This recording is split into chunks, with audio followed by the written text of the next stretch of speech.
Welcome to Mass Transfer Operations lecture series. So we are discussing different methods to determine mass transfer coefficient.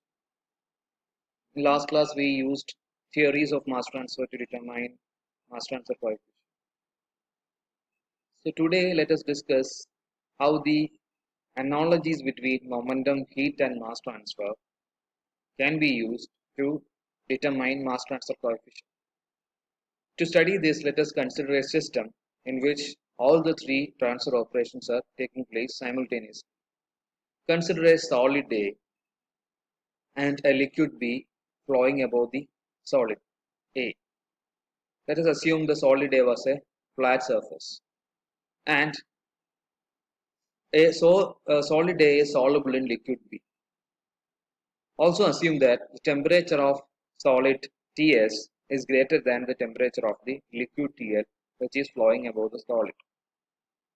So let us think about the transfer operation taking place. Since solid A is soluble in liquid, diffusion of A will take place from the surface of solid to the liquid which is flowing. Since the liquid B is flowing over a flat surface, momentum transfer will take place between different layers of liquid. And since solid A is soluble, since the temperature of solid is greater than the liquid, transfer of heat will take place from the surface of the solid to the liquid. So let's apply corresponding flux equations and see how we can correlate them. So according to Newton's law, the momentum flux tau is equal to mu into dux by dz.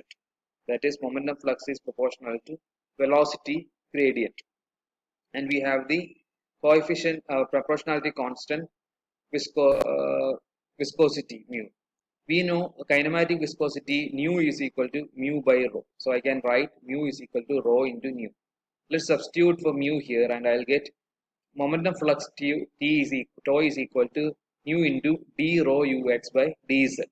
Here we are assuming the liquid is flowing in x direction. So this is x direction, and what is vertically upwards is, in the z upwards is the z direction. So here momentum flux is proportional to rho ux d rho ux by dz. And if you take a look at the unit of the proportionality constant mu, it is meter square per second. Now similarly, let us think of heat flux. So according to Fourier's law, we can write heat flux Qz is equal to K into dt by dx, where dt by dx is the temperature gradient. So here also flux is proportional to temperature gradient, and we have the proportionality constant K, thermal conductivity.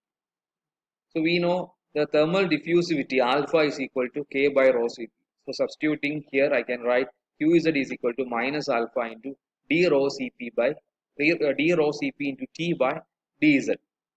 So here also flux is proportional to d rho Cp by dt, and the proportionality constant used is thermal diffusivity, which is having a unit meter square per second. Similarly, in case of mass transfer, we know mass flux Na is equal to minus dAb into dCA by dZ, where the unit of proportionality constant is also meter per square per second. So in all the three cases, I can write flux is proportional to gradient of the quantity transported.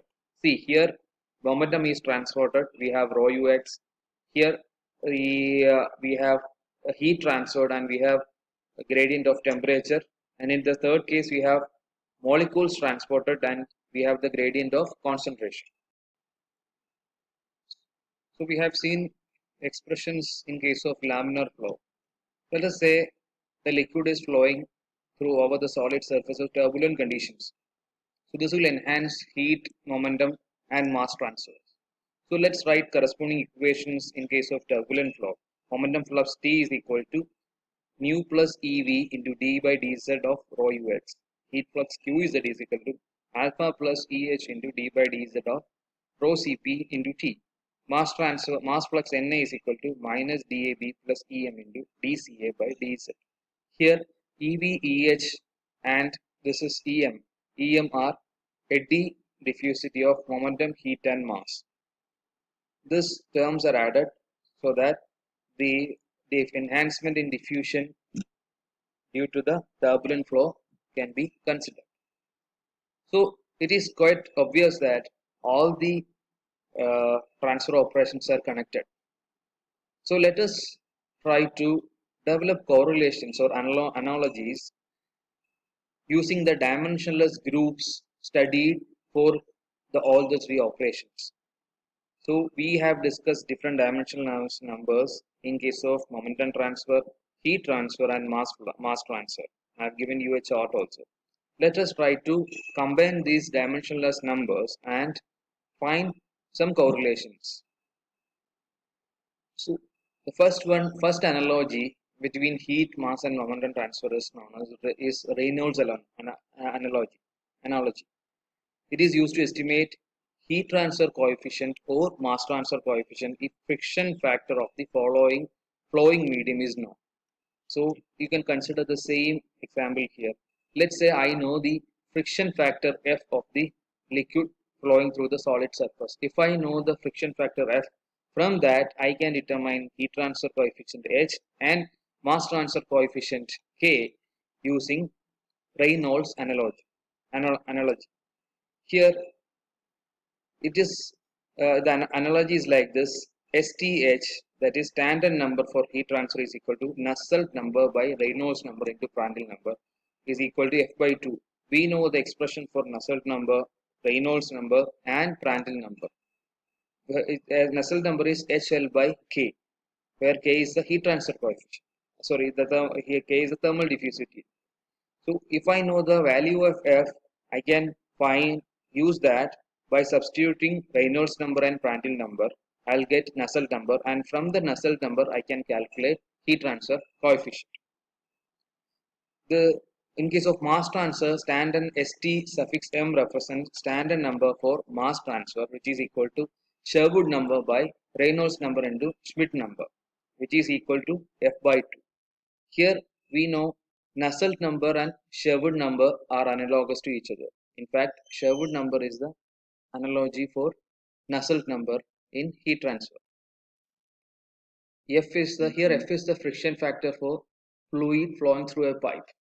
So in the example I have used a flat plate, but this analogy can be used only if the system is such that the liquid is flowing through a pipe and diffusion of solid A is occurring from the surface of the pipe to the fluid flowing inside. So you will have to select the analogies appropriately. Okay, let's try to discuss the second one, that is Prandtl analogy. Here it states that standard number for heat transfer is equal to F by 2 by 1 plus 5 into root of F by 2 into PR, my Prandtl number, minus 1. Here F is the friction factor for fluid flowing through a pipe. So we again know what is standard number for heat transfer. We can substitute for that and calculate the heat transfer coefficient. Similarly, in case of mass transfer, the corresponding expression is standard number for mass transfer is equal to F by 2 by 1 plus root of 5 by 2 into Schmidt number minus 1. It should be noted that in case the quantity analogous to Prandtl number in heat transfer is Schmidt number. So that's why we used Schmidt number here. So the second one is the Prandtl analogy. Next we have Colburn analogy. Colburn introduced the Colburn J factor represented by J suffix H in case of heat transfer and J suffix D in case of mass transfer. Here H stands for heat transfer, D stands for diffusion. Here STH means standard number for heat transfer and STM means standard number for mass transfer. So the analogy is JH is equal to ST standard number into Prandtl raised to 2 by 3, which is equal to Nusselt number by Reynolds number into Prandtl number raised to 1 by 3, which is again equal to minus 0.023 into Reynolds number raised to minus 0.2. we have a similar analogy for heat mass transfer also, which is written here. So you can see the RHS extreme right hand side equation is equal in both the cases. So if these two are equal means we can equate the other two cases. So from the data available for momentum transfer, from the data or from the value of Reynolds number, we are able to calculate the heat transfer coefficient and mass transfer coefficient. And why we are able to do so? It is based on the comparison between the different equations for heat flux, mass flux, and momentum flux. And we are finding correlations using the various dimensionless numbers available for heat transfer, momentum transfer, and mass transfer. You do not need to learn how we came to these conclusions. These are done after several calculations or several substitutions. You don't need to study the detailed proof, but you have to understand how what you have to remember the correlations, because sometimes you need to use this correlation to solve problems. So just learn what are the three analogies that are frequently used.